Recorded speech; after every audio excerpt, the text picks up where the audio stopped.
कपड़े धोने वाली बहू। शादी के पहले से ही विभा को कपड़े धोने का बड़ा शौक था। कभी नल के नीचे तो कभी तालाब के पास। अरे मेरी नीली वाली लुंगी नहीं दिख रही है।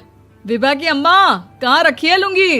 अरे वो तो विभा ने परसों ही धोकर रखी थी आपकी अलमारी में, देखो वहीं होगी। वो ना मैंने आज धो दी, मुझे लगा कि गंदी हो गई होगी। अरे कैसे गंदी हो गई थी? उसे तो मैंने पहना भी नहीं। हे भगवान, इस लड़की के कपड़े धोने की आदत से परेशान हो गया हूँ मैं। जितना तो घर में राशन नहीं आता, उससे कहीं ज्यादा डिटर्जेंट पाउडर का खर्चा है। इसकी शादी करवा दो, शादी जाए अपने घर में ही करे काम, फिर चाहे घर के कपड़े धोने हो या पूरे गांव के। हाँ ठीक बोल रही हूँ, देखता हूँ मैं कोई लड़का। वो दिन भी आ जाता है जब विभा को देखने लड़के वाले आ जाते हैं। लड़की मुझे अच्छी लगी। होने वाली सास कहती है, बेटी अगर कुछ पूछना है तो पूछ लो। वैसे तो हमारी लड़की बहुत ही शर्मीली है, जो बोल दो वो मान लेती है, इसे क्या पूछना होगा। अरे कैसी बात कर रही हो माँ, मुझे इन लोगों के घर रहना है, सवाल तो कई है। हाँ हाँ बेटा, पूछ लो ना, क्या पूछना है। आप लोगों के घर कपड़े कौन धोता है? सास का मुंह बन जाता है।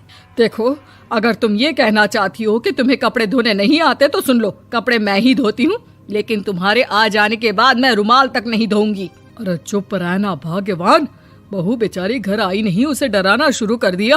वो क्या है ना बिटिया, अभी तक तो ये कल्लू की माँ ही धोती थी, लेकिन अब तुम्हारे पापा तो दहेज में वॉशिंग मशीन देंगे ही। तभी विभा की माँ बोल पड़ती है, सवाल भी पूछा तो क्या। वैसे भाई साहब, मशीन की तो फिर भी कपड़े धोने की कैपेसिटी होती है। मतलब जो बिटिया दे रहे हैं ना विभा, इसे कपड़े धोने का बहुत शौक है। ये आप लोगों के क्या, आस पड़ोस गांव मोहल्ले सबके कपड़े धो दे और उफ तक ना करे। बाहर देखा नहीं आपने कितने कपड़े सूख रहे हैं? सब हमारी बिटिया ने ही तो धोए हैं। बस भी करो ना माँ, शर्म आ रही इतनी तारीफ सुनकर। और तो और एक दाग निकाल कर दिखाओ तो मान जाओ। हाँ अच्छा अच्छा, माफ करना बेटा, मैंने गलत समझा। हमें तो रिश्ता बहुत पसंद है। और ऐसे जुड़ जाता है रिश्ता कपड़े धोने का शौक रखने वाली विभा का। उसकी शादी हो जाती है कोयला फैक्ट्री में काम करने वाले कल्लू के साथ। शादी के बाद अचानक विभा चिल्लाती हुई सास के पास आती है। सासू माँ, अरे सासू माँ कहाँ है आप? ये तो धोखा है, धोखा दिया आप लोगों ने मुझे। इसे ससुर के चक्कर के बारे में पता चल गया। अरे तो उसमें तुझे क्यों धोखा मिला है? अरे नल में पानी नहीं आता, कपड़े कैसे कब धुलेंगे? अच्छा अच्छा, तू पानी नहीं आ रहा उसकी बात कर रही है। तो आपने क्या सोचा?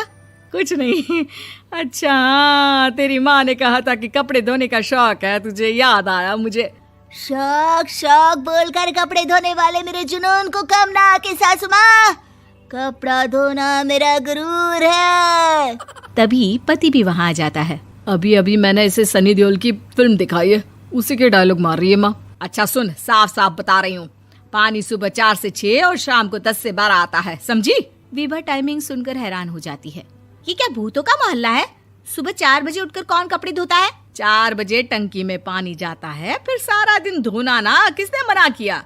अरे कैसी बात कर रही हैं? 200 लीटर की टंकी में कितने कपड़े धो लूंगी मैं, सुबह ही उठ जाऊंगी मैं। अब क्या था, विभा सुबह 4 से लेकर रात के 12 बजे तक कपड़े ही धोती रहती। एक रोज सास पड़ोस से निकलकर कहीं जा रही होती है कि साथ वाली कहती है, हाँ कल्लू की माँ, जरा ये बताओ कि 2 साड़ी है, 2 ब्लाउज और एक पेटीकोट और एक नाड़े वाला लंबा कच्छा।